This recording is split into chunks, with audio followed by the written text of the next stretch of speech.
안녕하세요, 탄성 FM입니다. 요즘 탄성코트 관련해가지고 교육 문의가 굉장히 많아서 교육 영상을 한번 담아보려고 영상 촬영을 하게 되었습니다. 처음부터 이제 어떻게 시작하는지, 그리고 현장 가서 어떻게 하는지를 이 영상 하나로 새로 오시는 교육생분들을 위해서 만든 자료이니 타 업체랑은 약간 다를 수는 있지만 저희 업체에서는 이렇게 진행하고 있다는 거를 먼저 사전에 말씀을 드리겠습니다.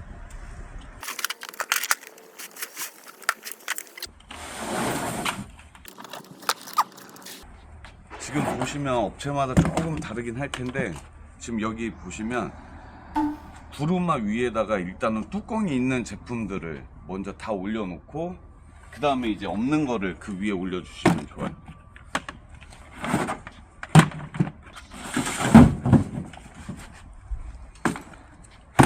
이 짐 실을 때 핵심은 뚜껑이 없는 거를 먼저 밑에다 깔고 그 위에 이제 다른 장비들을 실은 다음에 이걸 보통 이제 탄력바라고 하는데, 탄력바로 이걸 이제 다 묶어줄 거예요.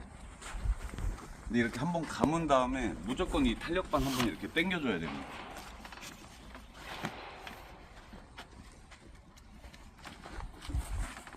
이렇게 하지만 짐이 넘어가질 않아요. 그리고 가까이서 보시면 이 탄력바 묶는 요령이 있는데, 이렇게 갖고 왔죠. 손잡이 부분에 와서 밑으로 들어가서 이 홈으로 이거를 이렇게 당겨 주시면 돼요. 그게 왜 그러냐면, 보시면 이거를 밑으로 잡아 당기면 이게 풀리거든요. 그래서 다시 보여드리면 한 바퀴 돌려주고 밑에서 위로 홈으로 껴주시면 됩니다. 이제 진입할 때 주의할 점을 제가 한 가지 또 알려드릴게요. 여기는 지금 인테리어 현장이다 보니까 저희가 들어오기 전에 이제 필름 작업을 다 끝마친 상태고, 현관도 이제 타일 작업을 다 마친 상태여서 구루마나 이 짐들이 이런 필름에 손상이 안 되게끔 이 와꾸라든지 이런 데는 좀 조심을 해주셔야 돼요. 그리고 타일 같은 경우는 보통 구루마 끌고 오다가 이 턱을 깨먹는 경우가 많아요. 항상 여기 턱 올릴 때도 조심을 해주셔야 됩니다. 그래서 양쪽 사이드 잘 봐주고 들어서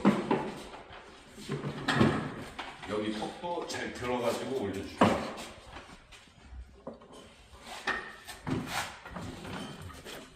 현장 진입할 때는 이게 가장 중요합니다. 이제 현관 필름이라든지 현관 타일들, 특히 이런 부분들은 다른 작업자가 해놓은 거니까 각별히 조심을 해주시면 좋아요. 그리고 이제 현장 인테리어 같은 현장 같은 경우는 저희 공정뿐만이 아니라 이제 타 공정도 이제 겹치는 경우들이 좀 많이 있는데, 서로 이제 동선의 방해가 안 되는 곳에 자리를 위치해 주는 게 가장 좋습니다. 이제 이렇게 다 짐들이 들어오고 난 다음에는 첫 번째로 저희는 이제 발코니가 어디 있는지 정확하게 파악을 해야 되고, 전체를 한번 다 둘러보는 거죠. 이쪽 안방 발코니, 그리고 입구방 발코니, 그리고 여기는 세탁실입니다. 왜 확인을 해줘야 되냐면, 저렇게 확장이 되어 있는 경우도 있어요, 보시면. 그리고 실질적으로 소비자 그리고 거래처 업자분들한테도 저희가 사전에 확인을 하지만 내용과 조금 달라지는 경우가 많기 때문에 무조건 현장 와서 어디 시공할 부위가 있는지 확인하시고, 지금 여기 현장 같은 경우는 발코니에 쓰레기가 없습니다. 폐기물이라든지, 보통은 이제 폐기물이라든지 잔짐들이 있으면 여기 있는 거를 제일 먼저 1차적으로 다 빼주셔야 돼요. 그리고 나서 저희가 이제 교체하는 것들, 빨래 건조대, 전등, 그 다음에 수도꼭지, 콘센트 이런 부분을 교체 여부를 파악하신 다음에 다 제거를 해주시면 돼요.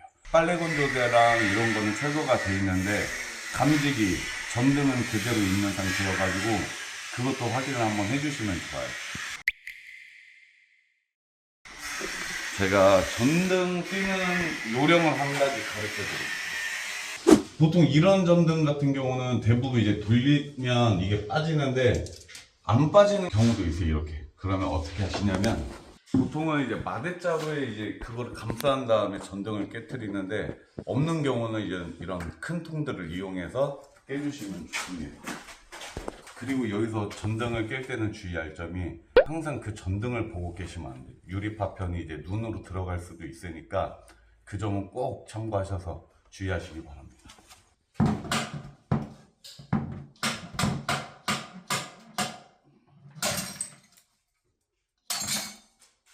이 보시면 피스들이 다 있어요. 이제 박아놓은 게. 이거 피스를 다 풀은 다음에 이렇게 전등이 내려오거든요. 이렇게 내려온 다음에 주의할 점이, 이 선을 되게 짧게 자르면 나중에 연결하기가 힘들어요. 그래서 이제 교체하는 경우는 전등에 가깝게 이렇게 제거를 해주시는 게 좋아요. 이제 조금 길게. 그리고 꼭 이거 자를 때 선을 한 방에 두 개를 같이 자르시면 안 돼요. 하나씩 잘라주세요. 그리고 이런 오래된 감지기 같은 경우는 보통 제거를 많이 하거든요. 그러니까 업체나 이런 데 꼭 확인을 한번 하시면 좋습니다.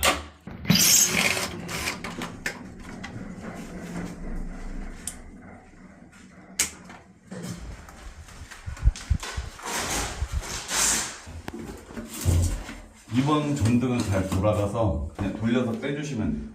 그리고 보통 여기 콘센트 카바가 있거든요. 이거는 이제 스크래퍼라든지 이런 거 조금 날카로운 걸 해갖고 이렇게 하면 더 빠져요. 수도를 교체하냐 안 하냐에 따라서 한 가지 차이점이 있습니다. 이미 교체된 상태라면 이 왕관이 이렇게 붙어 있는 경우가 많고 이대로 보양을 해서 하시면 좋은데, 교체를 만약에 한다고 하면 이 수도 뒤에 그 왕관을 앞쪽으로 이렇게 빼주시는 게 좋아요. 그래야 수도를 교체했을 때 이 뒷면까지 칠이 다 들어가기 때문에 칠이 덜 된 거를 막을 수 있는 거죠. 지금 저희가 이제 현장 딱 들어와서 제거할 부분들은 다 제거가 된 상태입니다. 이제 가장 기초 작업이 끝난 거예요. 현장들 오시면 이렇게 폼이 되어 있는 경우들이 많아요. 이런 거는 폼 자를 때도 이거를 이렇게 가운데로 파버리면 안 되고 벽에 밀착시켜서 일자로, 그리고 이것도 딱 일자로 이렇게 잘라 주셔야 나중에 실리콘 쏠 때도 실리콘 소모량도 많이 없고, 그리고 실리콘이 양생되면서 이제 딱 들어가는데 그런 거를 이제 방지를 할 수가 있는 거죠. 폼을 자를 때는 칼날을 이제 밀착을 시켜서 이렇게 일자로 잘라주시고, 이 사물이 있을 때도 다시 일자로 이런 식으로.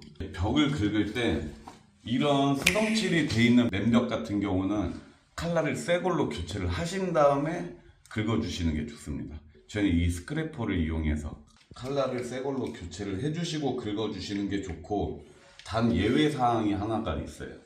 기존에 이제 탄성 계열의 칠이 돼 있다고 하면 이 칼날 자체가 새 거보다는 그래도 약간 날이 좀 죽어 있는 칼날을 사용하시는 걸 추천을 드립니다. 왜냐면 새 걸로 돼 있는 거를 사용하시면 기존에 이제 탄성이나 세라믹은 칠이 두껍기 때문에 얘네가 벽에 이렇게 박혀서 밀리지가 않아요. 근데 이런 수성칠로 마감이 돼 있는 데들은 저희가 이렇게 밀면 박히지 않고 잘 긁히는 거죠. 이렇게 보면 이제 벽면을, 여기는 지금 굉장히 깨끗하고 울퉁불퉁하니까 이런 면들을 다 긁어주는 거예요. 그래서 핸디를 잡는 평탄화 작업도 있지만 저희가 이렇게 페인트가 들뜨는 거를 긁어줌으로써 평탄화 작업을 시켜주는 것도 있는 거죠. 그리고 여기 천장을 보시면 이렇게 이제 페인트들이 이제 들뜬 부분들이 많아요. 근데 보통 처음에 오시는 분들이 이거를 이렇게 한쪽 방향으로 만든 거예요. 근데 저희가 이제 교육을 하면서 얘기하는 거는 이거를 오른쪽에서 왼쪽으로 긁었으면 왼쪽에서 오른쪽으로도 긁어주라고 해요. 그러니까 십자가 모양, 그리고 다시 이쪽으로, 그리고 반대쪽으로 긁는 방향에 따라서 역방향이 분명히 생기거든요. 이렇게 들뜬 부분들이 다시 보이게 돼 있는 거예요. 이렇게, 이런 부분들. 항상 이제 어딘가 긁을 때 이렇게 페인트들이 막 들떠 있는 부분들은 십자가 모양으로 항상. 그래서 폼을 잘라낸다든지 실리콘을 잘라낸다든지, 그리고 이런 걸 긁을 때는 십자가 모양, 그리고 폼은 일자 모양으로. 폼을 잘라낼 때 이거를 그냥 이렇게 써는 게 아니고 이렇게 내리면서 잘라내주면서 이 벽하고 이 벽의 단차가 맞게끔 최대한. 그리고 이런 부분들, 하단 부분들 긁을 때는 위에서 이렇게 아래로 긁지만 밑에서 위로는 못 긁기 때문에 이런 칼을 이용해서 이렇게 위로 올려서 무조건 한 번 더 긁어 주셔야 이런 하단 부분도 페인트 들뜬 거를 다 제거를 해줄 수가 있습니다. 저희가 보통 이제 또 처음에 놓치는 부분들이 이런 우수관들도 많이 이제 페인트들이 들떠 있거나 이런 부분들, 그리고 여기 보시면 실리콘들도 있거든요. 이런 것들도 다 이렇게 긁어주셔야 돼요. 지금 이렇게 우수관 쪽도 페인트들이 다 들떠 있거든요. 이런 것도 제거가 되게끔 긁어주시면 좋습니다. 지금 여기 샤시 쪽 한번 봐주시면 이 부분들은 저희가 이제 보양해야 되는 부분들인데 그냥 바로 보양을 하면 나중에 이 비닐이 여기 샤시 쪽 여기는 이렇게 맞닿아 있어 가지고 저희가 칠해놨던 것도 같이 제거가 되기 때문에 이것도 무조건 미리 사전에 이렇게 제거를 해줘야 돼요. 이거는 저희가 쓸기 전에 무조건 먼저 제거를 한번 해주시는 게 좋아요.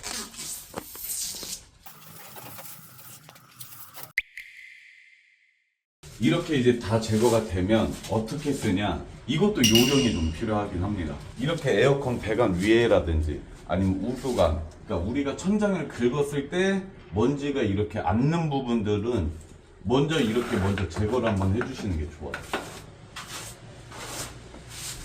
지금 바닥을 보시면 여기는 턱이 있고 여기는 낮거든요. 먼지를 쓸 때도 위에서 아래쪽으로 이거를 가운데로 모으는 게 아니고 한쪽 끝으로 모으는 게 훨씬 더 빨리 쓸 수가 있는 거죠. 여기도 샤시 쪽에 만약에 먼지가 타 있다 그럼 샤시 쪽에 먼지를 한번 털어주고 그 다음에 먼지들이 이 위에 순서대로 내려앉거든요. 이 위에도 제거를 해주고 바닥면을 쓸어주는 거예요. 지금 높은 데서 저쪽 아래쪽으로, 여기 쓸 때는 또 위에서 밑에 쪽으로 내려주는 거죠. 이런 끝나는 부분들, 이런 데는 빗자루로만 쓸면 이제 먼지가 잘 털리지 않기 때문에 작은 붓이라든지 아니면 청소기 아니면 에어건을 이용해서 이런 먼지들은 제거해주고 이런 넓은 쪽들을 쓸어주시면 좋아요. 벽이라든지 이런 우리가 칠을 뿌려야 되는 데랑 바닥이랑 이렇게 맞닿는 면들은 항상 붓이나 이 빗자루, 날을 이용해 가지고 완벽하게 제거를 해주셔야 나중에 이제 보양할 때 훨씬 더 잘 붙는다는 거를 참고하시면 좋습니다. 이렇게 끝으로 몰아주고 마지막에 모아서 담아주시는 게 가장 효율적인 방법이 되겠습니다. 이제 보양 작업을 할 건데 지금 보양지를 이렇게 4가지 제품을 보여드리면 다 구분은 할 수가 있어요. 하지만 이거를 따로 보면 쉽게 구분을 못 하세요. 40 사이즈라고 얘기를 많이 하고 아니면 새끼 아니면 솥자리, 이게 가장 작은 사이즈, 그리고 이건 1500 사이즈, 뭐 400이라고 부르기도 하고 이거는 업자마다 다 부르는 방식은 조금 다를 거예요. 이렇게 두 개는 구분이 제일 쉽습니다. 근데 보통 많이 혼동들을 하시는 게 60짜리랑 90짜리, 이거는 따로 이렇게 놓여 있으면 구분을 못 해요. 이거를 간단하게 구별하는 방법은 60 사이즈는 손바닥 안에서 놉니다. 그리고 90 사이즈는 손가락까지. 그래서 그렇게 구별하시는 게 가장 좋고, 이런 수도꼭지 그리고 콘센트 전등을 만약에 써야 된다면 40짜리를 사용하시면 좋고, 이 창문 싸는 사이즈도 많이들 헷갈려 하세요. 반창들은 보통 60 사이즈. 지금 보시면 안방 창문이라든지 이렇게 큰 창문들이 있어요. 이거는 90 사이즈로 쏴주시는 게 좋아요. 그리고 지금 보시면 이렇게 큰 대창들 1500 사이즈를 쓰시는 게 좋아요. 제가 이거는 라인 잡는 거랑 꺾기 부분은 별도로 제가 영상을 하나 찍어서 올려드릴게요.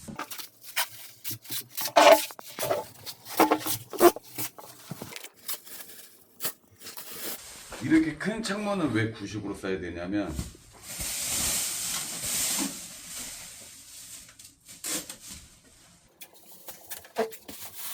지금 제가 테이프 붙이는 것도 유심히 잘 보시면 나중에 도움이 되실 겁니다. 어디에 테이프를 붙이고 어느 순서로 테이프를 붙이는지도 잘 파악을 하시면 나중에 보양 작업 하실 때 많은 도움이 되시니까 꼭 참고를 하시면 좋습니다. 이런 요령도 이렇게 비닐 넣어주고 이 꼭지점을 이용해서 붙여주시면 좋아요. 그리고 중간에도 하나. 이 테이프 붙이는 거 그리고 어디에 붙이는지도 다 노하우가 숨어져 있는 거니까 꼭 참고를 하시면 좋겠습니다. 지금 보시면 굉장히 큰 창문 90 사이즈를 쓰니까 한 번에 다 덮을 수가 있는 거예요. 저기는 90 사이즈를 쓴 거고 이번에 60 사이즈를 쓰겠습니다.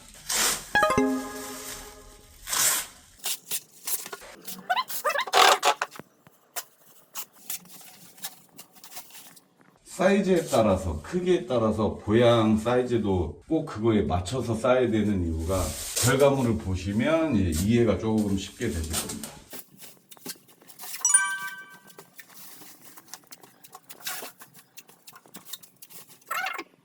분명히 아까 전에는 한 방에 다 덮였는데 이거는 부족하죠. 보양을 한번 하고 테이프를 다 붙였는데도 불구하고 저희가 이제 용어를 땜빵이라고 하는데 이 작업을 한번 더 해줘야 되기 때문에 아무래도 시간적 그리고 자재 낭비들이 많기 때문에 그거를 감안해서 용도에 맞춰서 사이즈에 맞춰서 해주시는 게 가장 효과적이라고 보시면 좋아요.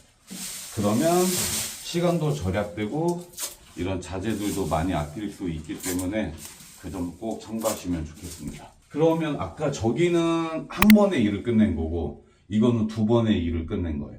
보양에서 두 번, 테이프 붙이는 작업 두 번. 그리고 지금 비교할 수 있는 게 외부 창이 큰 개가 두 개가 있어요. 많이들 헷갈려 하셔서 이 외창 보통 이거를 미음자로 생각하시는 분들도 많고 그리고 이거를 디귿자로 싸시는 분들도 많아요. 하지만 그 방법이 틀린 건 아닌데 아까 사이즈를 비교해서 보양했던 그 방법을 토대로 생각해 보면 왜 이거를 150짜리를 쓰냐?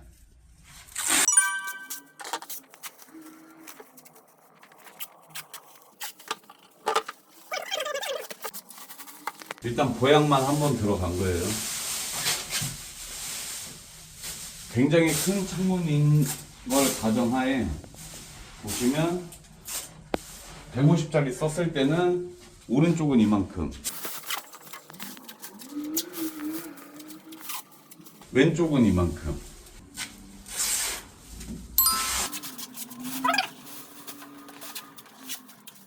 이게 두 번에 걸쳐서 보양 작업이 되는 겁니다. 그러면 저희 똑같이 무한 반복이지만 시간, 자재 그리고 효율성을 따져봤을 때 이 방법이 가장 효율적이다. 근데 이거를 보통 다른 데서는 90 사이즈를 많이들 쓰세요. 90 사이즈를 썼을 때 여기는 방금 두 번의 작업을 끝낸 거지만 90 사이즈로 한번 비교를 한번 해보겠습니다.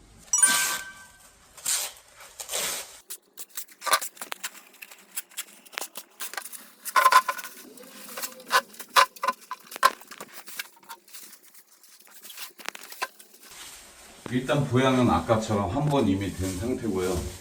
이거를 가로로 땜빵을 하든 세로로 땜빵 하든 그건 이제 개인의 몫인 선택사항이니까 아까 분명히 150 사이즈를 했을 때는 두 번 만에 여기가 완성이 된 거고 지금 이만큼 펴놨는데 안 가려지죠, 이 부분이. 그럼 땜빵을 한번 또 들어가는 거예요. 3번.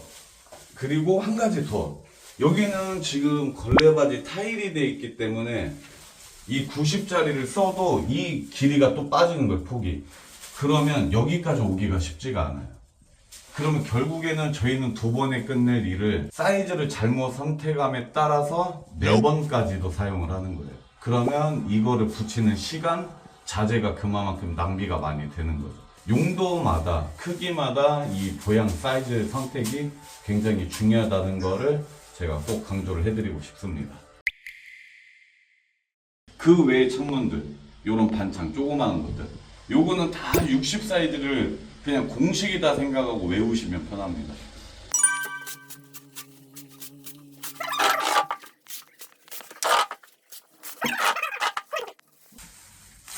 저는 꺾기 할 때 손 안 넣죠.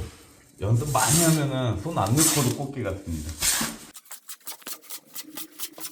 테이프 붙이는 것도 유심히 한번 보세요. 위쪽에 하나, 아래쪽에 하나. 위쪽에 하나, 아래쪽에 하나. 그리고 밑에 거를 올리는데, 밑에 거 붙일 때는 이 보양제 중간에 하나 이렇게 붙여놓고, 그리고 얘를 또 넣어서 꼭지점, 그리고 옆면. 얘도 보양제 비닐을 이렇게 옆으로 넣어서 꼭지점 하나, 중간에 하나. 위에 것도 가운데 하나 붙여주고, 중간, 그리고 여기 또 꼭지점이 하나 만들어지거든요. 꼭지점 하나, 그리고 얘 하나. 이쪽도 꼭지점 하나, 옆에 하나. 지금 요거는 사이즈가 60이니까 한 방에 다 덮여요. 근데 반대로 사이즈가 부족했을 때는 땜빵을 하면 되지만, 이거보다 큰 사이즈를 싸게 됐을 경우는 보양은 되지만 지금 60 사이즈를 했어도 요만큼이 남거든요. 90 사이즈라면 이만큼이 버려지는 거예요. 그래서 사이즈의 용도에 맞춰서 하는 게 좋고, 아까 올리는 거, 붙이는 거 했을 때 비닐이 너무 그거에 비해 사이즈가 크면 일단 테이프 붙이는 게 힘들어요. 그래서 가장 그 사물, 물체에 적당한 사이즈, 맞는 사이즈를 사용을 하시는 게 가장 좋습니다. 지금 이렇게 보양이 다 끝난 상태고요.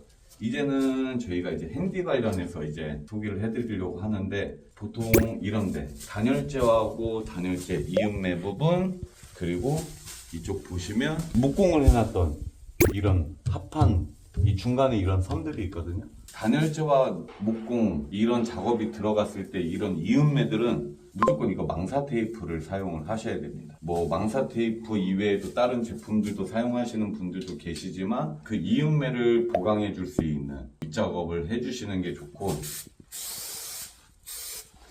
그냥 붙이면 이게 접착력이 좋은 것들은 잘 붙지만 안 붙는 것들도 많기 때문에 접착 스프레이를 한번 뿌려주시고 이걸 붙여주시는 게 좋아요. 그리고 이거 망사 테이프로 붙이실 때는 뭐 일반 페인트 도장하시는 분들은 뭐 헤라로 해가지고 이렇게 눌러서 붙여주신 다음에 끊는 분들도 계시고, 다 다른 방법이기 때문에, 다만 여기서 포인트는 이 망사 테이프가 조금이라도 안 울고 정확하게 펴지면서 밀착이 돼주는 게 좋아요. 살짝 이렇게 울면 안 되는 거죠. 예를 들어서 이런 식으로 정확하게 딱 눌러서 밀착을 해주시고 끊어주시는 게 좋습니다. 이런 데는 핸디를 사용을 해서 평탄화 작업을 하는데, 내벽은 상관이 없어요. 크게 내부용 핸디를 사용해도. 하지만 이제 외벽 쪽에 있는 것들, 그런 데는 내부용 퍼티를 사용하게 되면 겨울철에 결로가 생기면 그게 다 들뜹니다.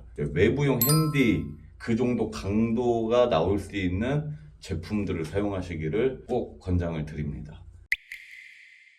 그리고 이제 핸디 접는 방법은 이게 손의 감각이라든지 이게 실질적으로 해봐야 돼서 제가 그거 영상은 뺐고요. 다만 저희가 이제 어디에 핸디를 하고 어디에 실리콘을 하는지 정도까지만, 이런 벽면들 깨지고 크랙 가고 이런 데들은 핸디를 잡는 거고, 이런 코너 부분들, 그리고 샤시 옆에 폼을 쌓아놨던 위치들, 이쪽에 보시면 이런 코너들, 코너 쪽들은 대부분 다 이제 실리콘으로 마감을 해주시는 게 좋아요. 이렇게 실리콘 하는 곳과 핸디 잡는 부위를 정확하게 이해해 주시는 게 좋고, 그리고 이제 이음매가 있는 부분들은 꼭 망사 테이프라든지 다른 자재를 사용해서 보강 작업을 하신 후에 핸디를 잡아주시는 게 좋다라는 말씀을 다시 한번 전해드립니다. 지금 보시면 여기 망사 테이프 지금 여기까지 내려와 있죠. 그리고 저희는 이걸 겹쳐서 갑니다.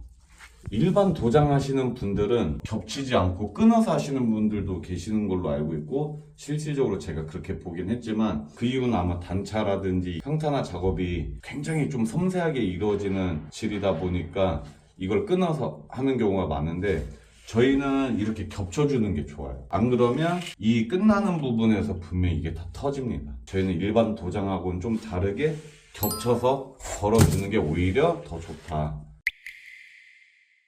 지금은 이제 에나멜을 칠을 하는데 어디에 에나멜 칠을 하는지 제가 설명을 한번 드리겠습니다.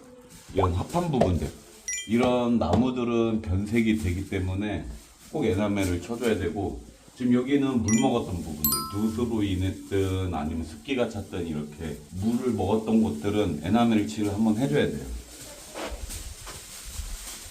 보시면 이쪽도 천장, 그리고 이렇게 녹슨 부분들, 그러니까 물기가 생기거나 습을 먹었거나 누수가 되면 펄 재질의 성분들은 녹이 슬기 때문에 꼭 그런 부분들.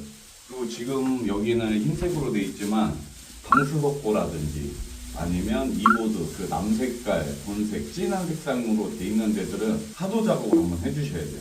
근데 이제 수성 페인트를 하셔도 상관은 없고 웬만하면 이제 에나멜 작업으로 저희는 작업을 하고 있습니다.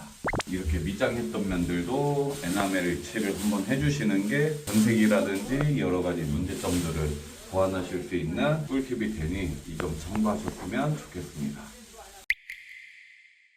이렇게 보시면 저희 아까 천장에 물 먹었던 부분들, 그 합판 이런 부분들은 지금 에나멜을 전부 다 칠했고요.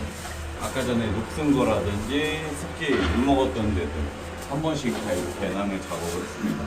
에나멜 작업하는 공간들이 아까 설명했듯이 방수석고, 그 다음에 이보드도 본색깔 좀 진한 거, 그리고 합판, MD도 칠을 해주시는 게 좋아요. 그리고 사인펜 자국이라든지 기름때 이런 이물질들이 있는 경우에는 또 에나멜 칠을 한번 올려주시면 하자가 많이 줄일 수 있으니까 이 정도 참고하시면 좋겠습니다. 기존에 이제 샷시 교체하면서 유성 실리콘이 지금 시공이 되어 있는데 이런 부분들은 실리콘 프라이머를 작업을 하셔야지만 AS를 최소화시킬 수 있으니까 실리콘, 유성 실리콘 되어 있는 부분에는 변성이든 우레탄이든 그런 거 상관없이 실리콘 프라이머를 한 번 더 칠해 주시면 좋은 효과가 있으니 참고하시면 좋겠습니다.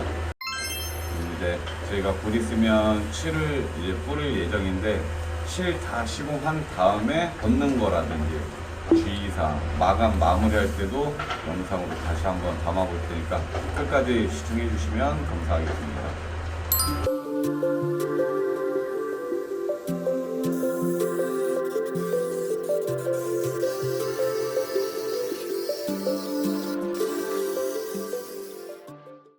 오늘 이렇게 시공까지 다 완료를 했고요. 이제 마지막 걷는 거. 걷는 거는 저희 다 분해를 갔다 와서 아시다시피 분해는 결합의 역순입니다. 저희가 보양했던 반대 방향으로 그리면 이제 보양지를 다 제거를 할 수가 있는 거죠.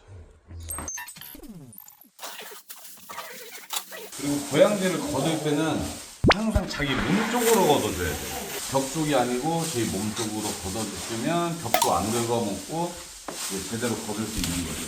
그리고 이런 창문들 보시면 위에서 이렇게 잡아 당기면 얘네들이 이렇게 쏟아지면서 이 벽을 긁어먹을 수도 있으니까 밑에 쪽에서부터 이게 마지막에 끝난 부분이거든요.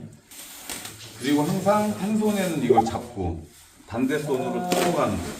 그리고 겹쳐주고 밑에 가고 위에 가고 그리고 이제 위쪽에 몰아주는 거예요.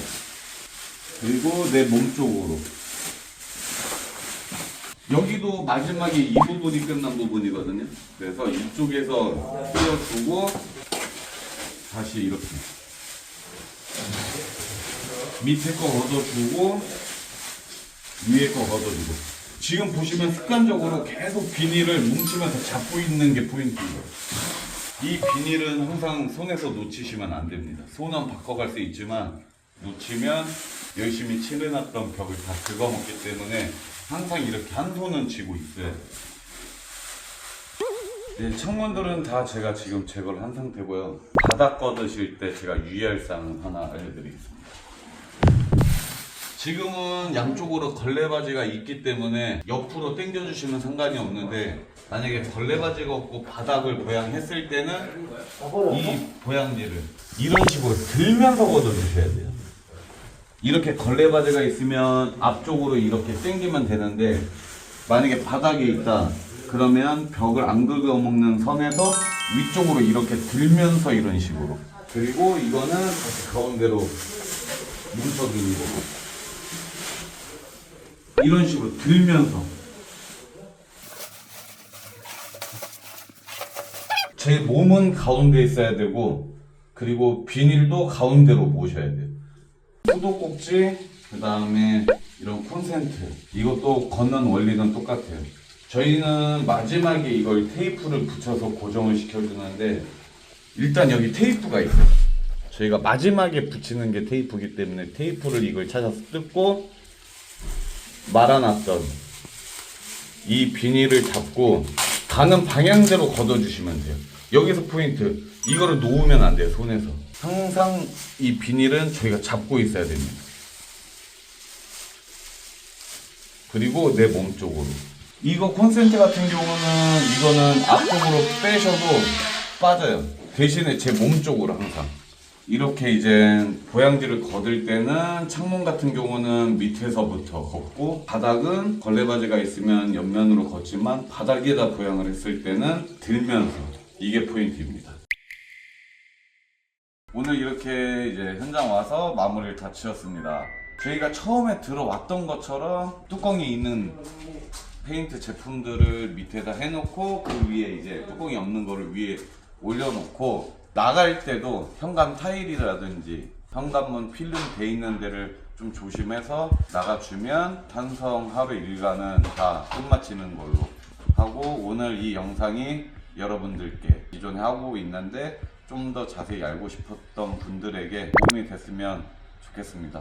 그리고 좀 더 디테일한 거는 교육도 진행하고 있고 원데이 클래스도 진행하고 있으니까 많은 문의 부탁드립니다. 감사합니다. 수고하세요.